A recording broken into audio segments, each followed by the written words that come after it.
आरती करू तुझ्या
द्वैपायन विरह का तारानुभव पुत्रेति तन्मया तिरुभिनेदो स्तं सर्वभूतहृदयं मुनिमानतोऽस्मि जन्माधिष्ठितं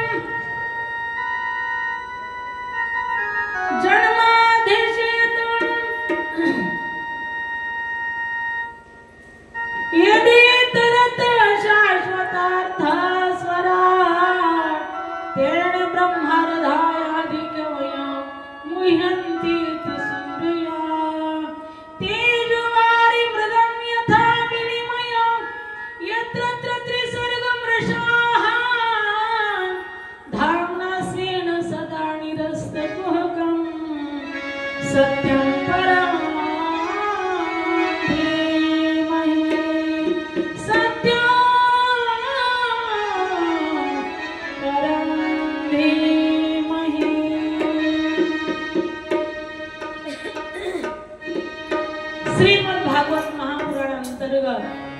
आज द्वितीय दिवसाच्या कथेला प्रारंभ करत आहोत.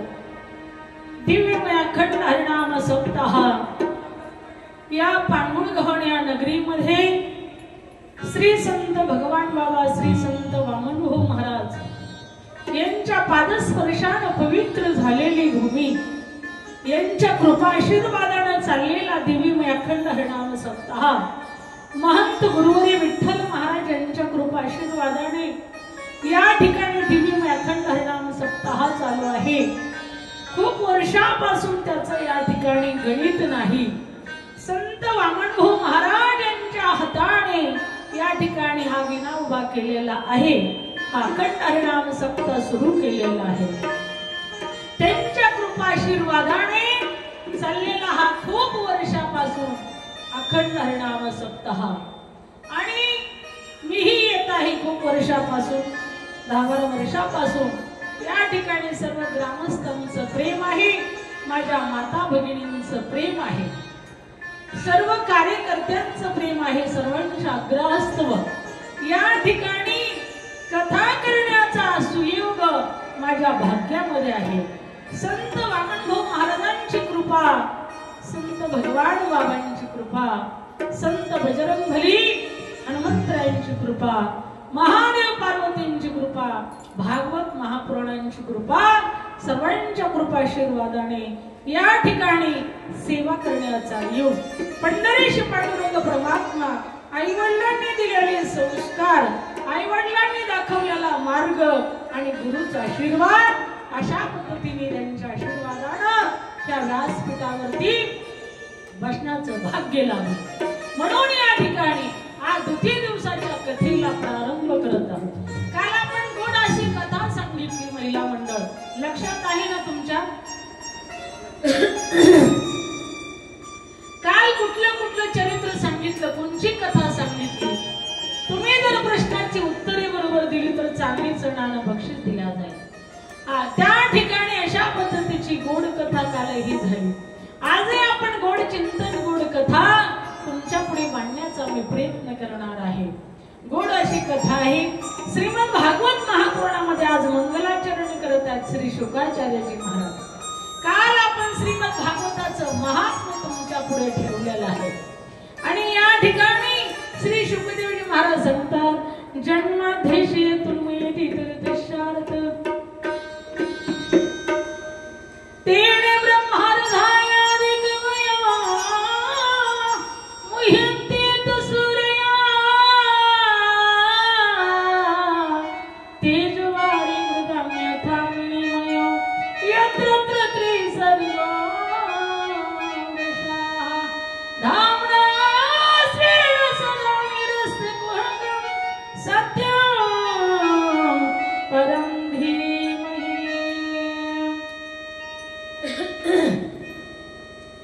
जन्माध्यक्षे यतोर्णवयादितरतशातश्व भिक्खी स्वराट, ज्याला जन्म नाही, ज्याला मरण नाही, असा भगवान परमात्मा नैनं छिन्दन्ति शस्त्राणि नैनं दहति पावका न चैनं क्लेदयत्यापो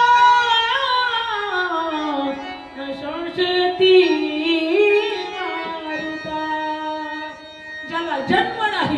ज्याला मरण नाही, असा शाश्वत परमात्मा आत्मा त्याला कधीच मरण नाही आणि तो सगळ्यांच्या ठिकाणी घटाघटामध्ये विरलेला आहे. सर्व सज्जा हृदय सन्निविष्ट विको जन्म विको थोडा विको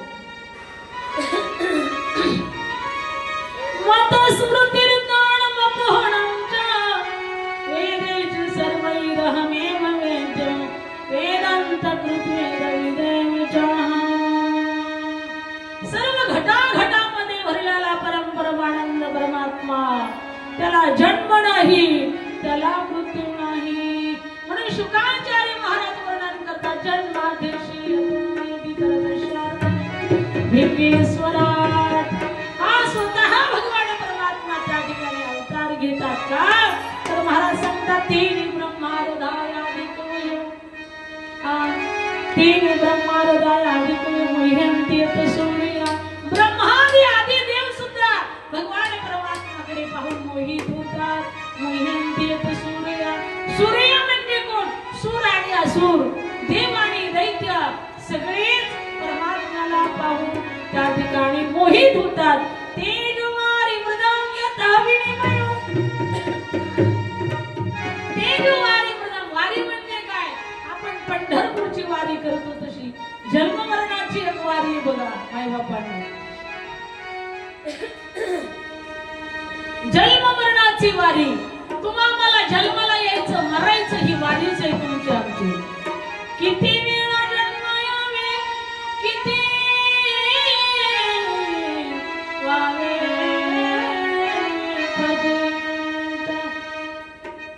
तसांचा परमपरमानंद परमात्मा वारी करतो.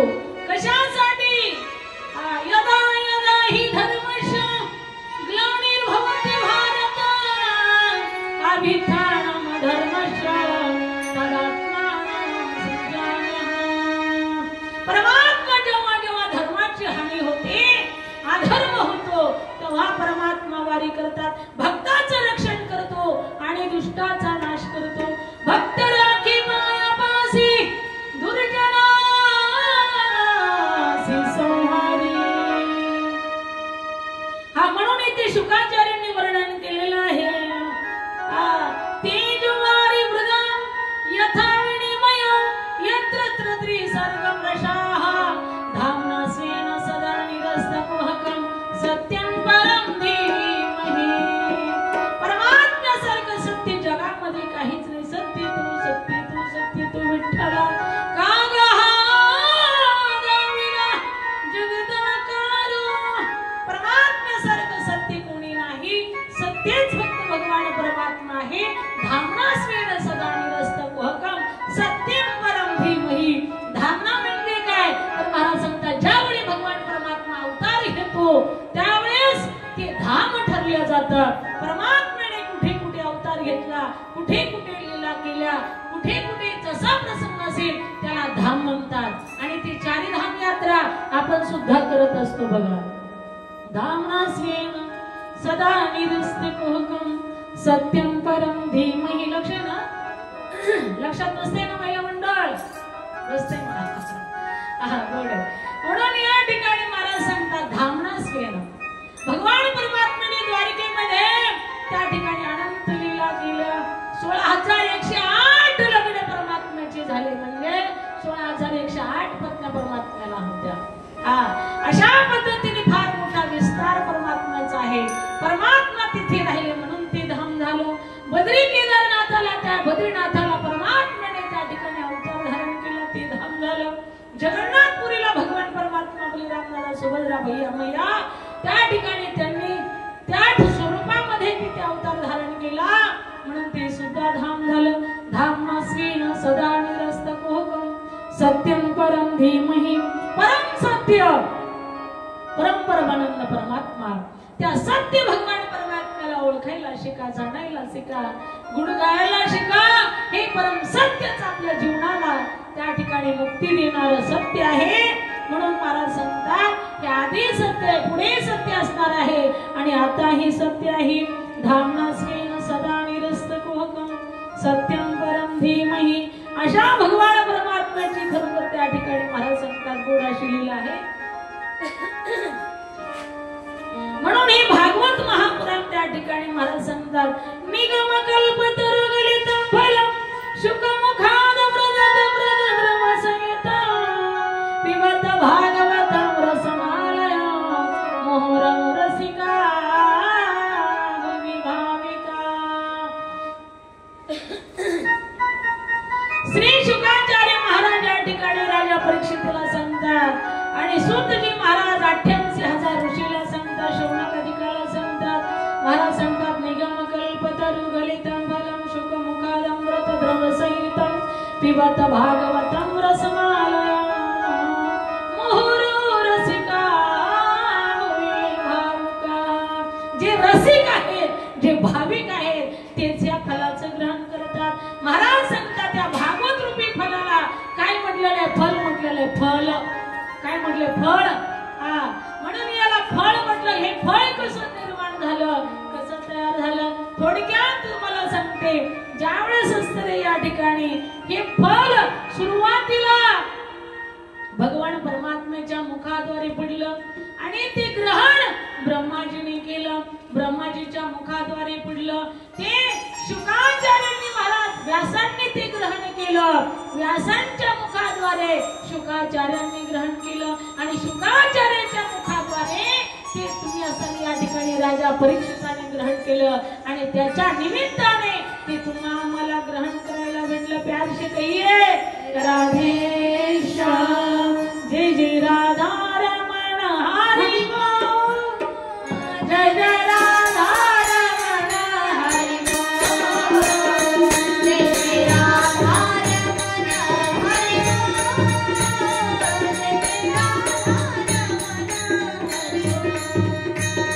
जय जय राधा रमण हरि बोल. जय जय राधा रमण हरि बोल.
कथा सांगणार आहोत, परंतु त्याच्या अगोदर या ठिकाणी राजा परीक्षितांना मात्र खरोखर त्यांना विरक्तता कशी प्राप्त झाली ही थोडक्यात सांगते. कारण काय आहे तर ज्यावेळेस राजा परीक्षितांना त्या ठिकाणी शाप लागला शमीक ऋषींच्या आश्रमामध्ये ते गेले आणि गेल्याच्या नंतर त्यांनी आवाज दिला, अरे इस आश्रम में कोई है क्या? त्यावेळेस कोणीही नव्हतं. शमीक ऋषी त्या ठिकाणी समाधिस्थ होते. साधू संत अंतःकरणामध्ये भगवत नामात चिंतन, कृष्ण विष्णू हरी गोविंद या नामाचे निखिल प्रबंध, माझी आत्मचर्चा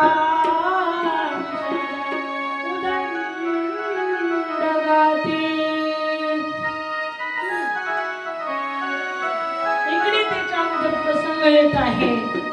थोडी महाभारतातली कथा याला अनुसरून आहे म्हणून शुकाचार्य महाराजांनी त्या ठिकाणी सांगितलेले आहे.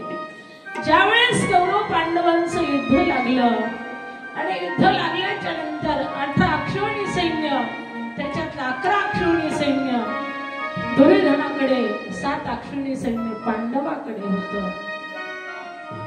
धर्मक्षेत्री कुरुक्षेत्री समवेतालीन समहा मामका पांडवाचे वकिम कुरुवत संगे. कुरुक्षेत्रावरती त्या ठिकाणी व्यूहसेना त्या ठिकाणी रचल्या गेली. युद्धाला सुरुवात झाली.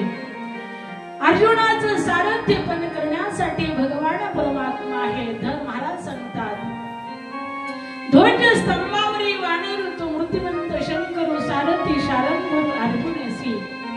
अर्जुनाने सांगायचं, परमात्माने ऐकायचं. अर्जुनाने सांगितलं, शेवीर भरमध्ये रथम सामाय मेचता यावदता निरीक्षण यत्का मानस्थिता. सैन्याच्या मध्यभागी रथ घ्यायला सांगितलं.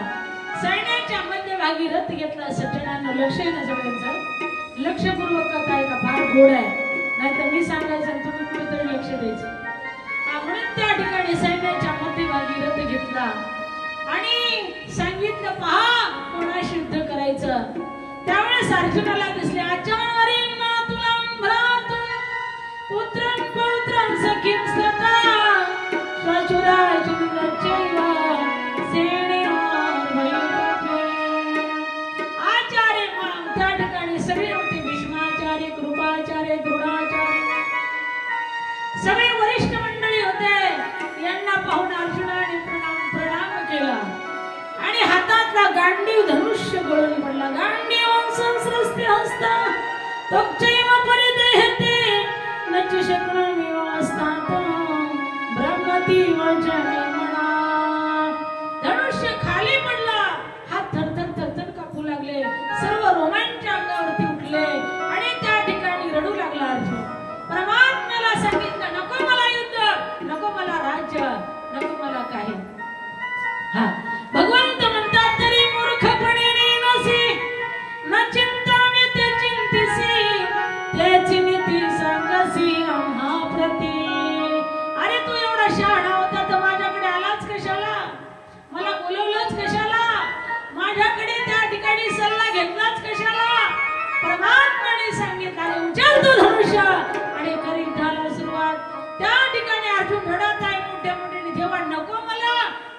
राज्य नको. तुम्ही तर सांगतात ना या ठिकाणी गुरुचा अपमान जर केला तर देव सुद्धा दूर होतो. मला तुमच्यापासून दूर व्हायचं नाही, म्हणून मला गुरुचा अपमान करायचा नाही, मला गुरुवरती शस्त्र धरायचं नाही, म्हणून मला युद्ध करायचं नाही. मला राज्य नकोय, मला वैभव नकोय, मला संपत्ती नकोय, मला धन नकोय, मला काही नकोय. मला फक्त देवा तू पाहिजे आणि गुरुचा आशीर्वाद पाहिजे. म्हणून गुरुची अवहेलना मी करू शकत नाही, गुरुचा अपमान मी करू शकत नाही. आणि जर हे माझ्याकडून झालं तर मला नरकात मी जागा भेटणार नाही, म्हणून मी हे करू शकत नाही. म्हणून देवा मला माफ कर, मला काही नको. हा देवाने सांगितलं मूर्ख आहे तू तरी मूर्खपणे नसी, न चिंता में तू चिंतिसी, त्याची नीती सांगसी आम्हा प्रती. मूर्खासारखा विचार कर नको. तू शूर आहे, तू वीर आहे, तू योद्धा आहे. त्या ठिकाणी धनुष्यबाण उचल आणि युद्धाला सुरुवात कर. अरे तू काय मारणार आहे? तुझ्या अगोदर मी मारून टाकलेले आहेत. तुझं फक्त निमित्त आहे. निमित्ताचा धनी केला असे प्राणी, माझे माझे म्हणून वाया गेला. अरे तू काय करणार आहे? हे सगळं मीच केलेलं आहे, फक्त तुला निमित्त म्हणून पुढे केलेलं आहे. कारण का तुझं वर्चस्व मला गाजवायचंय, तुझा मोठेपणा मला जगापुढे दाखवायचा आहे. नाहीतर हे सगळं मी अगोदर करून टाकलेलं आहे. वृक्षाचे पान हालजाची सत्ता कोण बोलविता देवावी. अरे झाडाचं पान हलायचं म्हटलं तरी माझ्या सत्तेशिवाय हलत नाही. आणि तू काय अहंकार घेऊन या ठिकाणी रडत बसला? उठ, धनुष्यबाण उचल आणि युद्धाला सुरुवात कर. मग त्या ठिकाणी अर्जुनाचा मोह नष्ट झाला आणि अशा गर्दीमध्ये अर्जुनाला गीता सांगितली, 18 अध्याय सांगितले. त्या ठिकाणी गीतेमध्ये 18 अध्याय आहेत आणि श्रीमद भागवत कथेमध्ये 18,000 श्लोक आहेत आणि 12 स्कंद आहेत आणि 335 अध्याय आहेत श्रीमद भागवत कथेमध्ये. किती? 335. कोणी विचारलं तर तुम्हाला सांगण्यासाठी सांगते. लक्षात ठेवा. अध्याय किती आहे? 335. श्लोक किती आहेत? 18,000. आणि स्कंद किती आहेत? 12. तुम्हाला प्रश्न आला शाळेत कधी तर देत जाऊ उत्तर. गोड असं चिंतन आहे म्हणून लक्षपूर्वक कथा ऐका. मध्ये कुणीतरी म्हटलं होतं किती 365 अध्याय म्हटले, त्याच्यावरच भांडण चालू होतं युट्यूबला किती दिवस. ठीक आहे, मला त्याच्याशी काही घेणं देणं नाही, पण चला. म्हणून 335 अध्याय या ठिकाणी श्रीमद भागवत कथेमध्ये आहे. 18,000 श्लोक आहेत आणि ती मी 7 दिवसामध्ये सांगितली. पहिल्या दिवशी राजा परीक्षेत सीताने बाबा मांडी घातली होती. 7 दिवस झाले तरी मांडी मोडली नाही. का? देहीचा देहीचा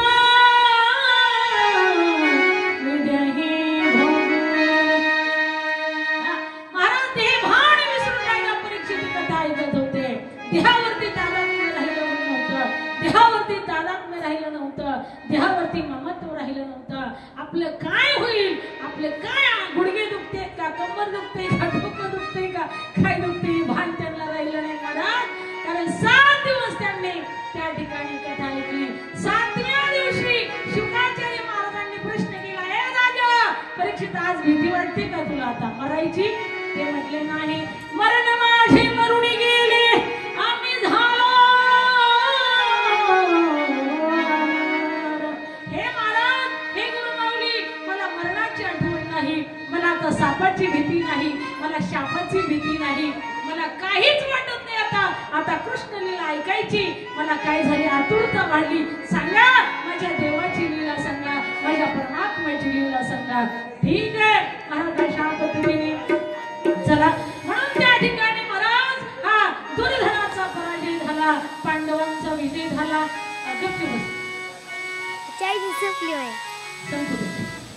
गोपाल कृष्ण भगवान. काय राखायचं मी संपलं का? मला वाटलं का संपलं. राधे श्याम हे राधे राधे गोविंद गोविंद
शुकाचार्य महाराज राजा परीक्षिताला सांगू लागले.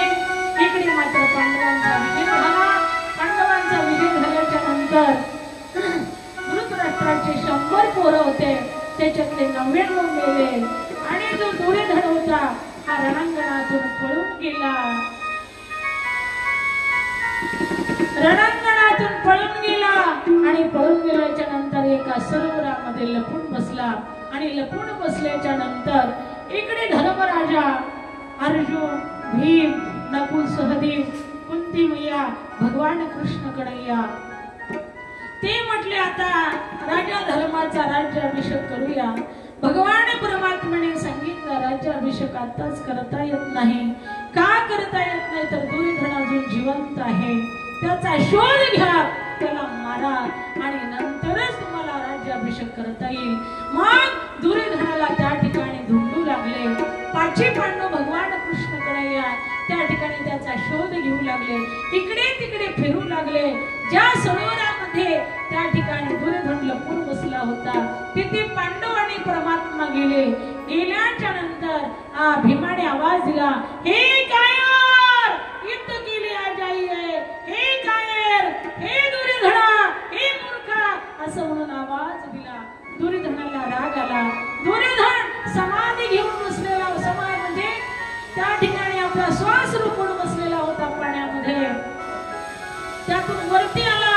आल्याच्या नंतर 5 पांडव भगवान परमात्मा दिसले आणि सांगितलं, भयभीत झाला दुर्योधन आणि भगवान कृष्ण कन्हैयाने सांगितलं, हे दुर्योधना युद्ध करायचे तुला कोणाशी करायचंय?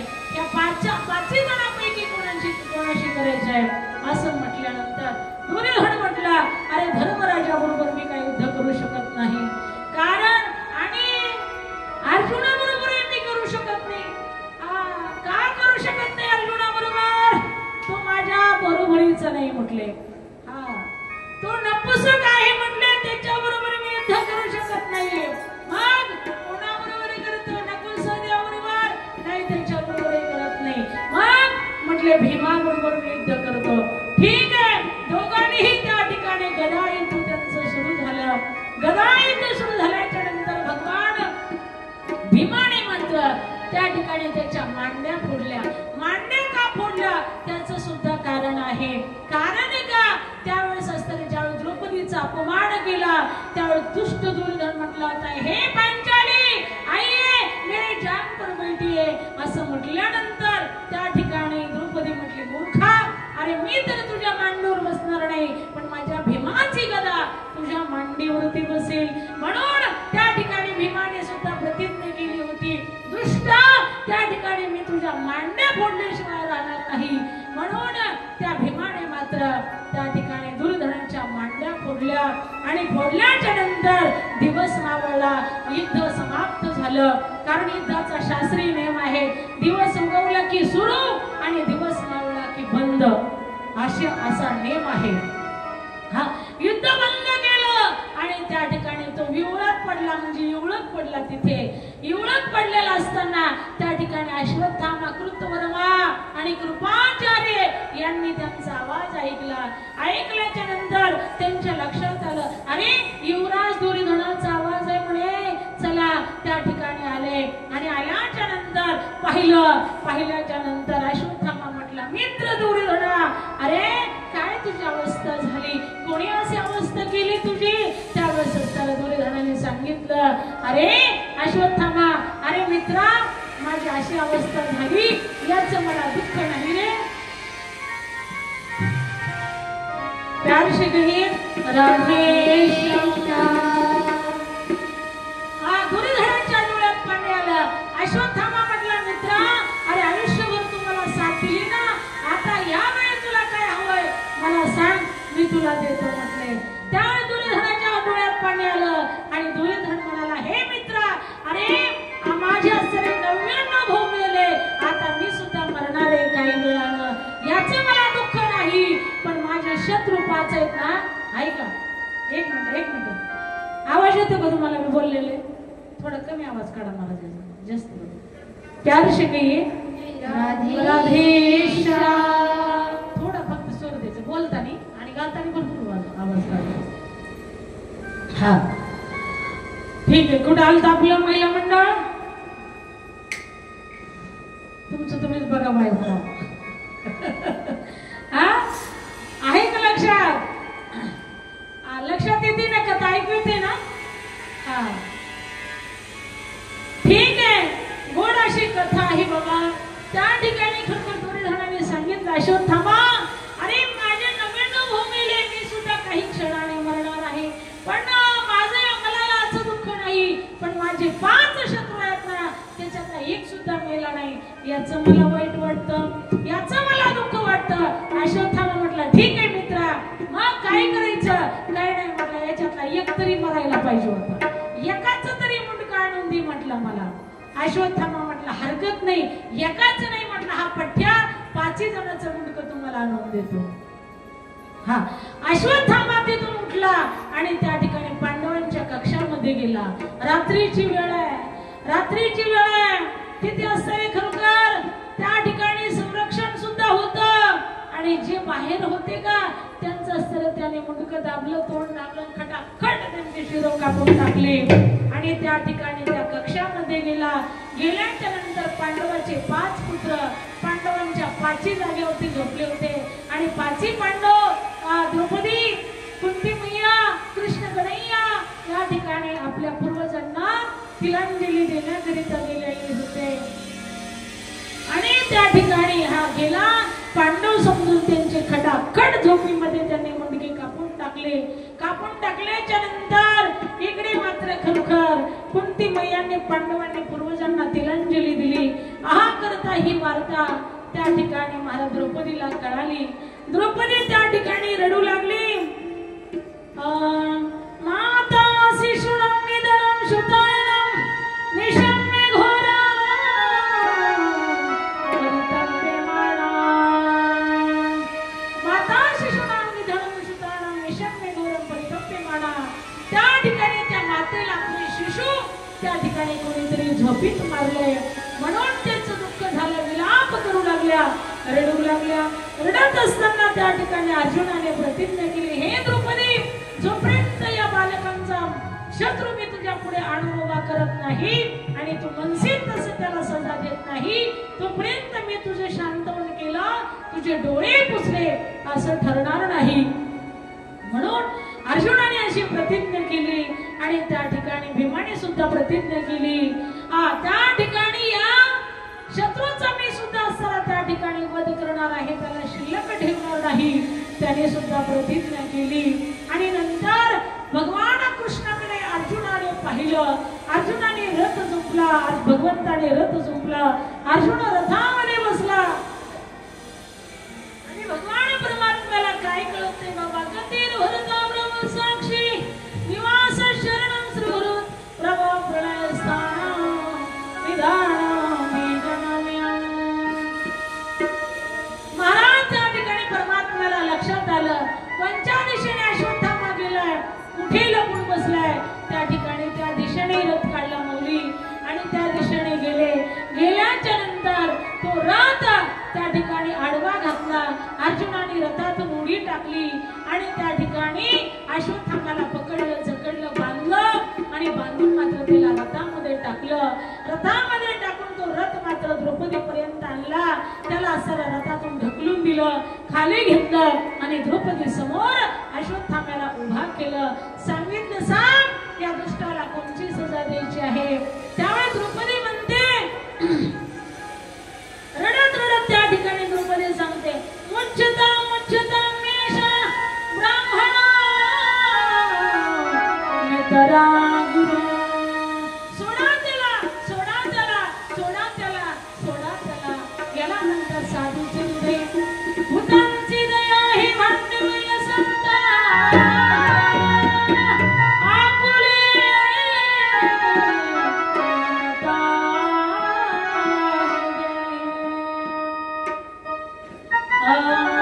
भूतांची दया हे भांडवय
द्रौपदीची म्हणते ती बरोबर आहे, सोडा, हा ब्राह्मण आहे, हा गुरुपुत्र आहे, गुरुस्थानी आहे. द्रौपदी सुद्धा म्हणते, अहो त्याची माता जी गौतमी आहे ना, ती याच्याकडे बघूनच जगत आहे. कारण तुम्हाला माहिती आहे ना, द्रोणाचार्यांचा मृत्यू झाला. हे युद्धामध्ये आता रणांगणामध्ये नुकताच त्याचा बाप मेला आणि त्याची माय त्याच्याकडे बघून जगते. हो, तुम्हाला कसं कळत नाही? हो, माझं दुःख मला माहिती आहे. माझे 5 पुत्र मेले, पण माझ्यासारखं दुःख या मातेला होऊ नये. हा, मारुदिश जननी, मारुदिश जननी गौतमी पती देवता. त्या गौतमी मातेला दुःख होऊ नये, त्या अश्वत्थाम्याच्या आईला दुःख होऊ नये. ज्यावेळेस अहिल्या देवी तिच्याकडे गायी होती, गायी गेली न्याय मारण्यासाठी. महिला मंडळ अहिल्या होळकर ह्या न्यायाधीश होत्या, सर्व जगाला न्याय देणाऱ्या होत्या. तिथे उच्च नीच, गरीब श्रीमंत असं काही त्यांच्याकडे भेद नव्हता बघा. म्हणून एका गायीचं वासरू तिच्या पोराच्या रथाकडून रथ तिच्या गायीच्या वासराच्या अंगावरती गेला आणि त्याच्याकडून तो अपराध झाला. पोरग मेलं, म्हणजे वासरू मेलं अहिल्या देवीच्या मुलाकडून. ती गायी रडू लागली. गायीच्या डोळ्यामध्ये पाणी आलं. गायीने विचार केला, अरे न्यायमूर्ती अहिल्या देवी तिच्याच लेकरानं हे अपराध केलेला आहे. न्याय दरबारामध्ये ती गायी गेली, डोळ्यामध्ये पाणी आहे, घळघळ घळघळ घळघळ घळघळ अश्रू वाहत आहे. त्या दरबारामध्ये ती गायी गेली. गायीने अहिल्या देवीचा पदर धरला आणि अहिल्या देवीला घेऊन ती गायी त्या चौकापर्यंत आली. तिथे तिचं वासरू मेलेलं होतं, हे तिने तिला दाखवलं. त्यावेळेस अहिल्या देवीच्या लक्षात आलं, ही गायी मला काहीतरी सांगते, माझ्याकडे काहीतरी मागते, माझ्याकडे न्याय मागते. दुसऱ्या दिवशी दरबार भरवला, मंत्रिमंडळ बोलवलं आणि सांगितलं, हो ऐका, जो कोणी पापी आहे, जो कोणी दुष्ट आहे, जो कोणी अपराधी आहे, त्याच्याकडून या गायीचं वासरू मेले. हो, त्या वासराला मारणारा अपराधी तू माझ्या पुढे आणून उभा करा. सगळा दरबार थर कापत होता. सगळ्याला माहिती होतं हे वासरू कुणाकडून मेलेलं आहे, पण अहिल्या देवीला माहित नव्हतं. सज्जनांनो, त्या ठिकाणी दरबार थरथर कापत आहे. कोणी पुढे जायचं, कोणी सांगायचं, कोणी सांगायचं. शेवटी त्या ठिकाणी तो रथ काढायला लावला. रथ संपला, सांगितलं बसा या रथावरती. आणि जो अपराधी आहे ना, त्याला त्या दरबारामध्ये, त्या खांबाला बांधा, चौकामध्ये पोराच्या अंगावरती रथ घाला, रथ घाला. त्यावेळेस कुणीतरी सांगितलं, मा अपराधी दुसरा तिसरा कोणी नाहीये. अपराधी आपला चिरंजीव आहे, आपले सुपुत्र आहे. असं म्हटल्यानंतर सांगितलं हरकत नाही, त्या खांबाला बांधा आणि रथ त्याच्या अंगावरती घाला. कोणीच तयार होत नाही. शूरवीर असलेल्या अहिल्या देवी त्या ठिकाणी त्या रथावरती आरूढ झाला आणि तो रथ मात्र त्या ठिकाणी त्या पोराच्या अंगावर घालला. ती गाई आडवी आली, गाई आडवी. गाईच्या डोळ्यात घड अशी होती. पहिल्यांदा तसं झालं, दुसऱ्यांदा ही गाई आडवी आली, तिसऱ्यांदा गाई आडवी आली, चौथ्यांदा गाई आडवी आली. अहिल्या देवीच्या लक्षात आलं, अरे ही माता मला काहीतरी सांगते. ती माता हंबरडा फोडते, ती गाई हंबरडा फोडते. अगं नको, माझं वासरू मेलं, मी ते दुःख सहन करते, पण तुझ्या पदरात ते दुःख नको पडायला म्हणून मी आडवं येते, म्हणून मी आडवं येते. आईची माया असते हो, आईची माया असते. आईची माया एवढी असते की त्या मायेचा अंत नाही, पार नाही. समुद्रामध्ये पाणी किती असतं याचं मोजमाप केलं जात नाही, तस आईची माया किती असते याचं माप गणित केल्या जात नाही. अंबरुणी वासराले चाटती जेव्हा गाया,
तसं द्रौपदी मैया म्हणते मला जे दुःख झालं ते माझ्या गौतमी मातेला व्हायला नको, माझ्या अश्वत्थाम्याच्या आईला व्हायला नको, म्हणून ती म्हणते मुच्छता मुच्छता देशा ब्राह्मणोनी त्याला गुरु, सोडा त्याला सोडा त्याला सोडा त्याला, पशुसारखं बांधले होते त्याला सोडा, ते गुरुपुत्र आहे. त्या ठिकाणी भीमदादा उठला, तो म्हटला आता ताई वदराणा, अरे जो आता ताई आहे ना, जो अतिरेकी आहे ना त्याला सुट्टी द्यायची नाही. जे अतिरेकी आहेत अचानक बॉम्ब टाकतात ना भारतावरती, त्यांना सुट्टी नाही, त्यांना मारलंच पाहिजे. म्हणून हा अश्वत्थामा ताई आहे. ठीक आहे, अश्वत्थामाच्या लक्षात आलं की पांडव जिवंत आहेत, आता हे मला मारल्याशिवाय राहणार नाही. अश्वत्थामा त्या ठिकाणी खरोखर भगवान परमात्मा ने सांगितलं कार्य करने वाला तो एक दिन मरता है, लेकिन जिसका अपमान होता है वो बार बार मरता है, इसलिए उसका अपमान कर लीजिए. असं म्हटल्यानंतर त्या ठिकाणी त्याचा मानाचा मणी माथ्यावरचा काढला आणि त्याला धक्के देऊन लाथा देऊन बाहेर काढलं आणि तिथून तो गेला. गेल्याच्या नंतर त्याच्या लक्षात डोक्यात राग होता. त्याने काय केलं, ब्रह्मास्त्र सोडलं आणि जो असणारी खरोखर उत्तर आहे ना तिच्या गर्भामध्ये ते ब्रह्मास्त्र सोडलं. पांडवाचा वंश खतम करायचा, फक्त आता असताना त्या उत्तरेच्या गर्भामध्ये अभिमन्यूचा वाढणारा वंश आहे त्याला असं मारलं की पांडव निर्वंश होतील, म्हणून त्याने ब्रह्मास्त्र सोडलं. पण त्या ठिकाणी आमची जी उत्तरा माता आहे ती द्रौपदी मैयासारखं याच्या त्याच्याकडे हात पसरत बसली नाही, वेळ गमावला नाही, तिने प्रत्यक्षात परमात्म्याकडे धाव घेतली. आणि त्या ठिकाणी ती परमात्म्याचा धावा करू लागली. श्री शुकाचार्य महाराज वर्णन करतात, पाहि पाहि महायोगी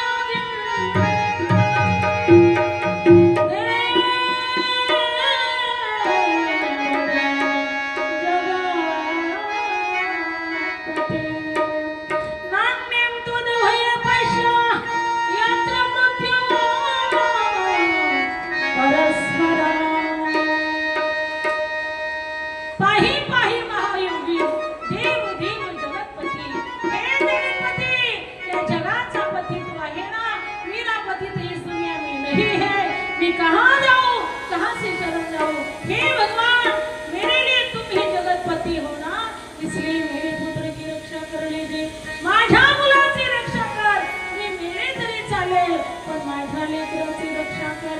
म्हणून परमात्मा धावत आले, हाकी सरसी उडी घालून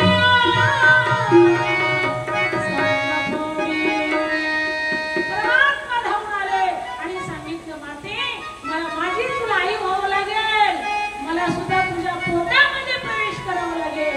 परमात्म्याने सूक्ष्म रूप धारण केलं आणि नाकाच्या द्वारे उत्तरेच्या गर्भामध्ये प्रवेश केला. गतात चक्रे त्या ठिकाणी महाराज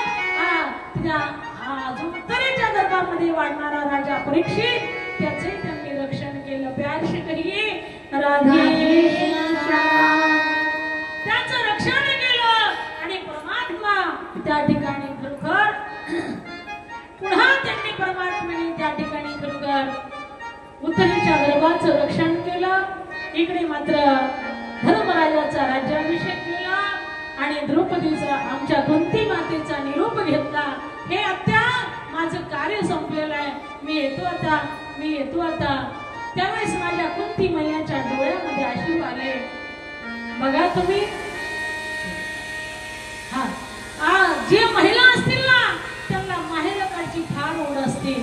म्हाताऱ्या झाल्या तरी माहेरावरती फार प्रेम असतं. बाबा आहे ना तुमच्या मंडळीचं, माहेरकडील वासा असो, अशी म्हण आहे, तुमची म्हण आहे मी ऐकलेली की म्हणतात माहेरचं कुत्र आलं तरी काय वाटतं, त्याच्याबद्दल सुद्धा आदर प्रेम असतं.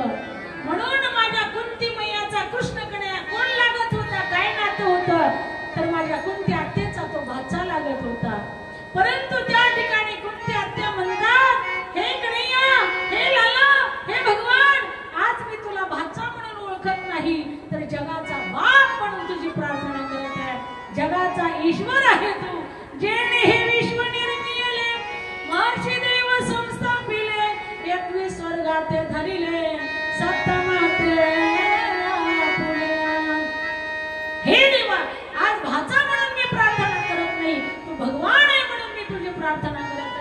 श्री सुखदेवजी महाराज या ठिकाणी वर्णन करतात. कृष्णाय वासुदेवाय देवकी नंदनाच्या नंद गोप कुमाराय गोविंदा नमः. हे गोविंदा, हे लाला, हे भगवान, आज मी तुझ्याकडे काहीतरी मागत आहे, काहीतरी मागत आहे. भगवान म्हणतात, हे आत्या, तू मागती ना, कधीच काही मागितलं नाही का आत्या, तू आता मागती, मला खूप आनंद झाला. माग, तुला काय हवंय, मी तुला द्यायला तयार आहे, मी तुला द्यायला तयार आहे. माग आत्या, माझे कान आतुरले, तू मागावं आणि मी द्यावं. हा, पण कोणती आत्या मागती? विपदा संतुण सर्वत्र तत्र तत्र जगद्गुरु कृष्ण म्हणते, जगद्गुरु, हे जगद्गुरु, हे कन्हैया, हे लाला, हे ईश्वरा, हे भगवंता, हे देवादि देवा, विपदा संतुण सर्वत्र तत्र तत्र जगद्गुरु, सगळ्या जगाचं दुःख आज माझ्या पदरामध्ये टाक. देवाने डोक्याला हात लावला महाराज. देवाच्या डोळ्यात अश्रू आले, देवाच्या डोळ्यात आले. हे आत्या, कशी अशी ग तू? अगं आयुष्यभर दुःख सहन केलं, अगं आयुष्यभर किती सहन केलं. कारागृहामध्ये करून तुम्हाला मारण्याचा कट रचला दुष्टांनी. अरे तुझ्या पोराला असरे विषाचे लड्डू चारले आणि सरोवरात ढकलून दिलं आत्या. किती सहन केलं तू, किती सहन केलं आत्या. आणि आजही तू माझ्याकडे दुःख मागते ग, दुःख मागते. माझ्या डोळ्यात अश्रू आले तुझं दुःख पाहून. हे आत्या, पण तू जे मागते ना ते मी तुला देऊ शकत नाही ग. का तर तो माल माझ्या दुकानामध्ये नाही ग, तो माल माझ्या दुकानामध्ये नाही, तो मालच माझ्या दुकानामध्ये नाही, तर मी देऊ कुठून तुला? अरे आपल्याला साखरपत्ती आणायची असेल तर किराणा दुकानामध्ये जावं लागेल. ठीक आहे, हॉटेलमध्ये भेटणार आहे का? अरे वडापाव पाहिजे असेल तर तुम्हाला हॉटेलमध्ये जावं लागेल. ठीक आहे, किराणा दुकानात भेटणार आहे का? अगं आत्या, तो माल माझ्याकडे नाही ग, मी तुला देऊ शकत नाही. मी स्वतः तुला समर्पित होतो, पण माल माहिती माझ्याकडे नाहीये. मी कसं आहे, आणि ते दुःख जर देवाकडे असतं तर लोक देवाला शरण गेली नसती. माझा परमात्मा कसा आहे? सर्व सुखाचे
पाहिना श्रीमुखावडीने.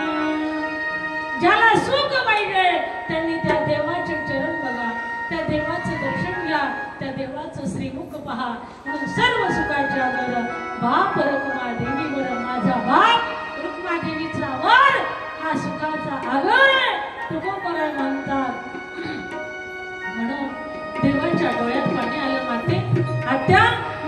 हे देऊ शकत नाही आणि असं तू मागते ना हे मला सुद्धा योग्य वाटलं नाही आत्या, हे योग्य वाटलं नाही. तू का मागते असं? आयुष्यभर दुःख सहन केले ना. त्या ठिकाणी कुंती आत्या म्हणते, लक्षपूर्वक ऐका, कुंती आत्या म्हणते देवा त्याच्यात सुद्धा माझा स्वार्थ घडलेला आहे. अरे कसला स्वार्थ आत्या? अरे लक्षपूर्वक ऐक रे देवा, तू माझ्या डोक्यावरती आता या ठिकाणी दुःखाचं सावट हटवलं, सुखाचं साम्राज्य दिलं, राजा धर्माला राजगादीवरती बसवलं, पण तू आम्हाला सोडून चालला ना, तू आम्हाला सोडून चालला. आम्हाला हे सुख नकोय, याच्यावरती मी पाणी ओतते, तुका म्हणे अंतर आहे. देवी काय झिनेते, देवी काय झिनेते. अरे देवात आणि आपल्या जर अंतर पडत असेल तर ती जगणं काय, मेलेलं बरं, मेलेलं बरं. म्हणून देवा तुला हात जोडते, कळकळीची विनंती, हे सुख मला नको. विपदा संतून सर्वत्र तत्र तत्र जगद्गुरु.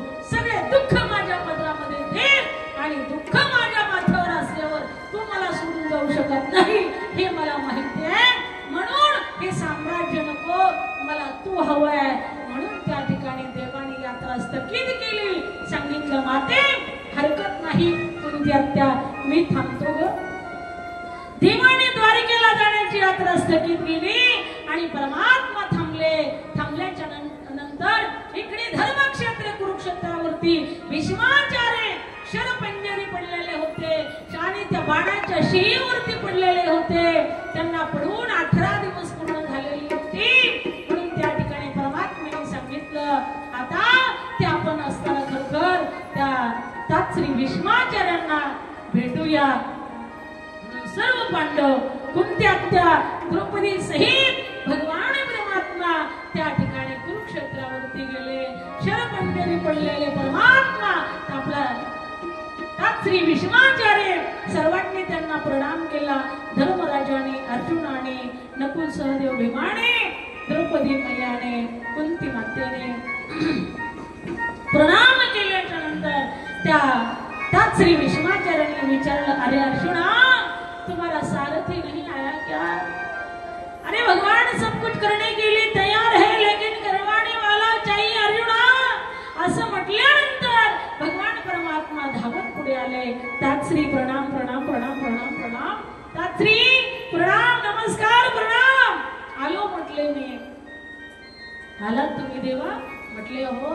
काय ते अर्जुनाचं भाग्य आहे, अर्जुनाचं सारथ्य पण करण्याचं काम त्या ठिकाणी तुमच्याकडे. भाग्यवान आहे माझा अर्जुन. अर्जुनाच्या रथाचं सारथ्य पण करताय, अर्जुनाच्या घोड्याचा खरारा माझ्या देवाने करावं. माझ्या अर्जुनाने एकेरी भावनेने त्याला बोलावं, हे कृष्ण, हे माधव, हे सखे, हे सख्या, हे माधवा, हे कृष्ण, हे देवा. त्याला माझा अर्जुन आवाजावर घालत नव्हता, मित्रत्वाच्या नात्याने बोलत होता. आणि त्या ठिकाणी खरोखर आणि त्यात श्री भीष्माचार्यांनी मागणी केली, हे देवा, हे लाला, हे कन्हैया, हे देवकी नंदन, हे यशोदानंदन, एवढी अर्जुनाची कामं तुम्ही केली, एवढी भक्तांची कामं तुम्ही केली, माझ्यासाठी एक काम तुम्हाला करावं लागेल. त्या ठिकाणी देवाने हात जोडले. तात्श्री आज्ञा करा, तुमच्या कामासाठी मी हजर आहे, मला आज्ञा करा. श्री शुकाचार्य महाराज वर्णन करतात, इतिमती रूप कल्पिता विदुष्ण भगवती सात्वतं विभो त्रिभुवन कमलं तमालवनं रविकर गौरवरं.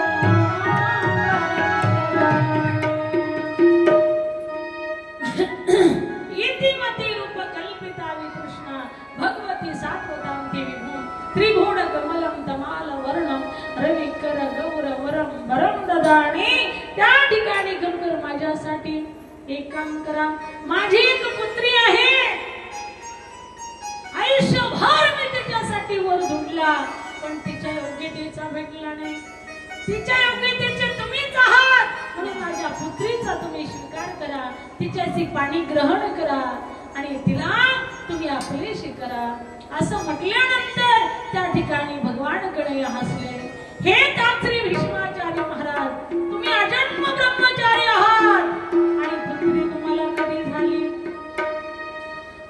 भीष्माचार्यांनी सांगितलं इतिमती रूप कल्पिता वितृष्णा भगवती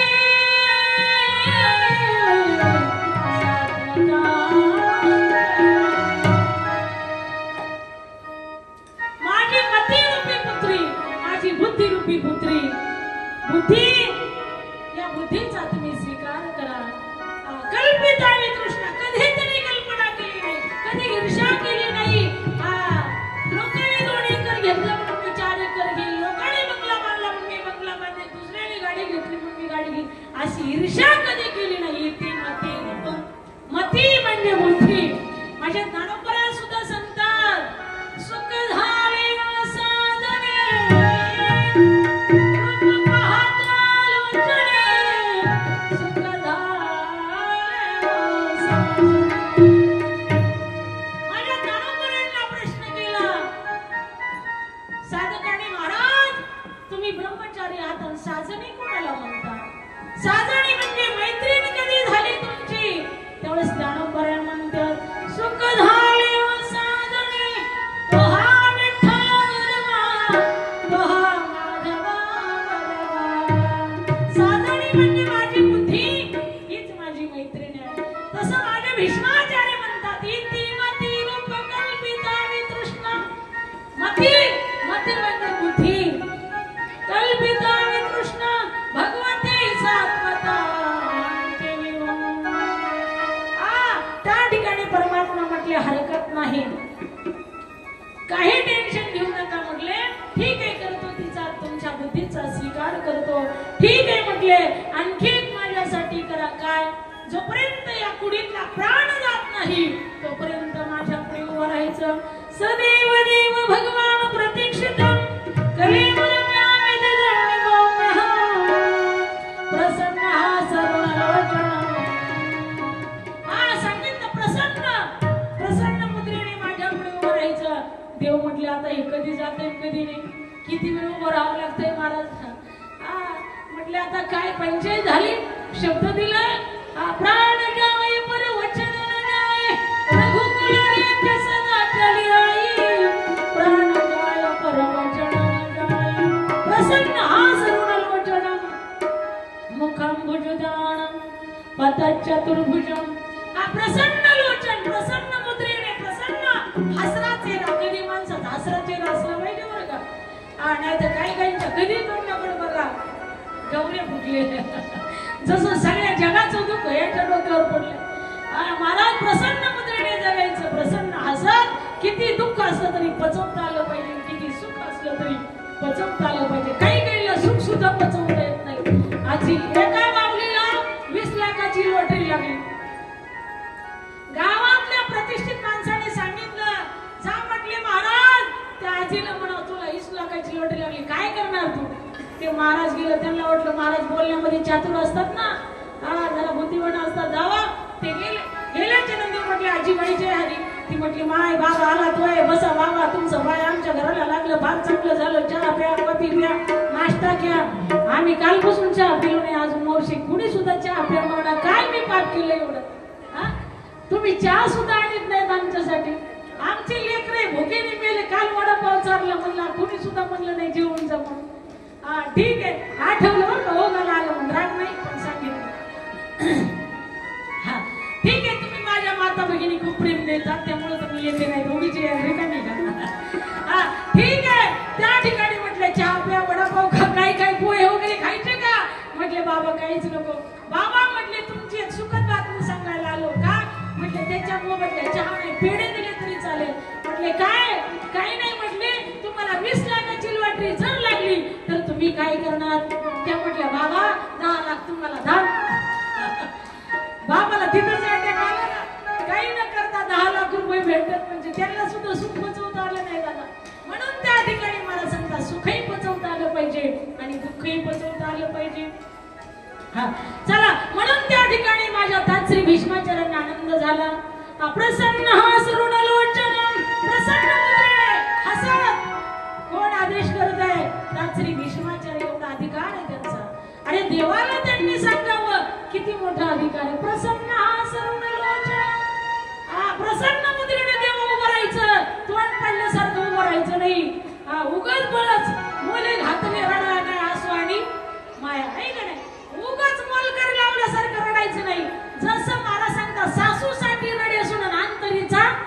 भाऊ भिन्न सासू मेल्या सून रडत असती मावशांना बरोबर आहे ना पण तिच्या अंतकरणामध्ये काय असतं बरं झालं मिल लय गाडी घातलं पुटत होती लाडू इथं नाही बरं पूर्वीच सांगतो पण अंतरीचा भाव भिन्न तीच रडत असते सासूसाठी आठवण करीत असते आईची अंतरीचा भाव भिन्न ठीक आहे माझ्या देवाचा अधिकार आहे महाराज हा माझे तात्री भीष्माचार्य म्हणतात प्रसन्न हा सरुण लोचन देवा हसत मुद्रेने उभं राहायचं तसं तोंड पाडून उभं राहायचं नाही काय अधिकार आहे तात्री भीष्माचार्यांचा देव म्हटले ठीक आहे काय हरकत नाही इतना तो कर्ण स्वामी जब प्राण तन से निकले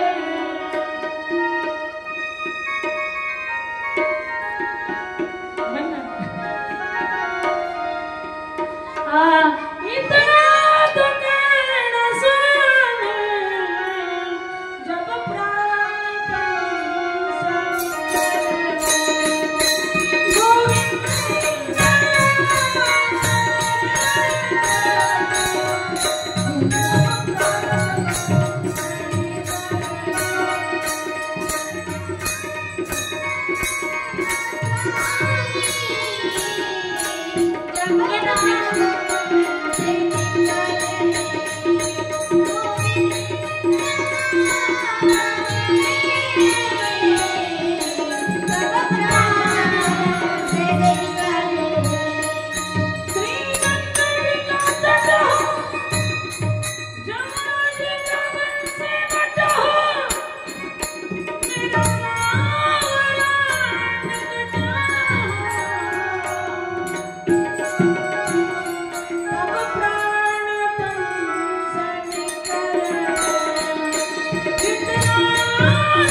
से गोविंद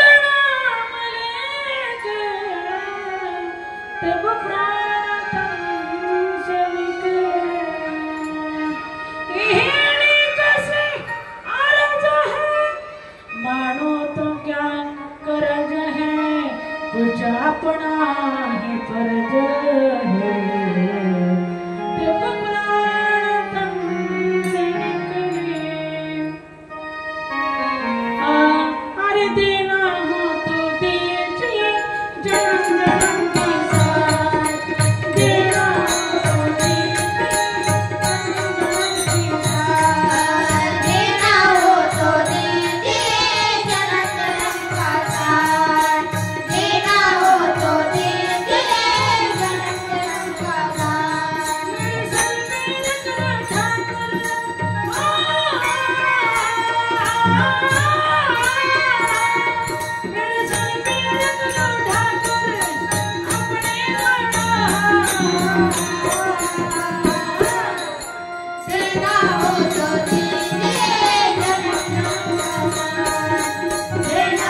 तो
उद्या कार्यकर्त्यांचा म्हणजे सूचना आलेली आहे मला, उद्याच्याला 2:45 कथा सुरू होईल, तर तुम्ही या ठिकाणी लवकर येऊन बसा. महिला मंडळ आम्ही कथा सुरू केल्यानंतर तुम्ही येता, मग कुठेतरी लिंक लागत नाही, अर्ध्यातून ऐकायची, त्यापेक्षा लवकर या सर्वांनी. गोड अशी कथा आहे, गोड असं चिंतन आहे. झालेली आजची कथा संत वामन गोमारा, संत भगवान बाबा, बजरंग बली हनुमंतराय, महादेव पार्वती यांची चरणी समर्पित करू, तुम्हा श्रोते सज्जनांच्या मंडळींची चरणी समर्पित करू. या ठिकाणी गोड अशी कथेला साथ हरिभक्तपरायण महावीर महाराज गुले, हरिभक्तपरायण वैष्णव दिदी, हरिभक्तपरायण राधा दिदी, हरिभक्तपरायण शेती दिदी, हरिभक्तपरायण काय महाराज ऋषी महाराज. गोड असं शिंट वाजवण्याची साथ तुम्ही दिली, धन्यवाद. आदरणीय तुमचं नाव काय? कार्तिकी महाराज यांनी गोड अशी साथ केली गायनाची. उद्या जरा लवकर आपण या ठिकाणी सुरू करू, 2:30ला सुरू करू मला वाटतं. गोड अशी या ठिकाणी गोड चिंतन आहे. गोड लेकरे गातात, जरा लवकर सुरू केल्यानंतर यांनाही वेळ भेटेल गायला, मुलींना गवळणी वगैरे म्हणायला वेळ भेटेल. गोड अशा गातात त्या. आमच्या बरोबर आलेले माझा आदरणीय परमश्री या ठिकाणी हरिभक्त आदरणीय आमच्या सरे रघुनाथ भाऊ मोहोळकर हे सुद्धा या ठिकाणी उपस्थित झाले. हरिभक्त म्हटलं तरी अडचण नाही. गोड असं त्यांचं कार्य आहे, गोड असं त्यांचं काम आहे. त्यांनाही मनपूर्वक धन्यवाद, त्यांनाही त्यांचे आभार. या ठिकाणी आमचे आदरणीय अण्णा पवन काका गीते अण्णा यांची तळमळ असते, ते एकटेच असतात बरं का मंदिरामध्ये, ते सगळे जमवाजमी करतात. आरती तुम्ही आणली नाही ना महिला मंडळाची, आरती घेऊन येत जा ना. अहो लोक पैसे देऊन आरती घेतात, 2,000 रुपये पावत्या काढतात, आरती करायचा चान्स आम्हाला द्या म्हणतात. तुमचं किती काय सांगू तुम्हाला, तुम्ही आरती घेऊन येत नाहीत, आरती घेऊन येत जा. इथं असली तर लावत जा ना मंदिरामध्ये, या लवकर आरती करायची. आता आदरणीय या ठिकाणी माझे सगळे आदरणीय आमचे महाराज गोड कथा ऐकतात. काय नाव तुमचं बाबांचं? काय नाव त्यांचं? आबासाहेब. छान कथा ऐकतात बरं का ते. असे श्रोते असले म्हणजे कथा सांगावं वाटते बरं का, लक्षपूर्वक कथा ऐकतात आमचे दादा. हे गोड कालपासून कथेला आहेत. काय नाव तुमचं? हा भीमराव. गोड अशी कथा ते ऐकतात. आदरणीय दादा काका मामा सगळ्यांची नाव मला माहित नाही. या ठिकाणी खरोखर सर्वांच्या चरणी नतमस्तक होते, सर्वांना धन्यवाद देते. गोड अशी कथा ऐकतात. आमच्या महिला मंडळ हे सुद्धा गोड कथा ऐकतात. आणि आमचे हिंदोण आता जे सिंध वाजवणारे टाळकरी सातकरी आहेत ना, यांची सोय करा चांगली यांना. हे इथं थांबणार आहेत, मला कार्यक्रमाला त्या ठिकाणी कार्यक्रम आहेत, म्हणून तुम्ही यांची व्यवस्थितपणे सोय करा अशी विनंती तुम्हाला. परत आता हरिपाठ सुरू बोलायला चान्स भेटणार नाही म्हणून लगेच सांगून टाकलं बरं का. म्हणून गोड असे आमच्या साऊंड सिस्टीमवाले दादा गोड असा आवाज देतात बरं का. संत वामन गो महाराजांच्या कृपेने, संत भगवान बाबांच्या कृपेने आज दुसरा दिवस पार पडला. उद्याच्याला 2:30ला कथा सुरू होईल आणि त्या ठिकाणी 4:45ला 4:30ला बंद होईल. सर्वांनी काळजी घ्यायची, सर्वांनी वेळेत यायचं 2:30ला बरं का. महिला मंडळ 2:30 वाजता यायचं तुम्ही. हा हा म्हणून या ठिकाणी सर्वांना नमस्कार. रामकृष्ण हरी जय हरी. आरती घ्यायची.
आरती घेऊन ये.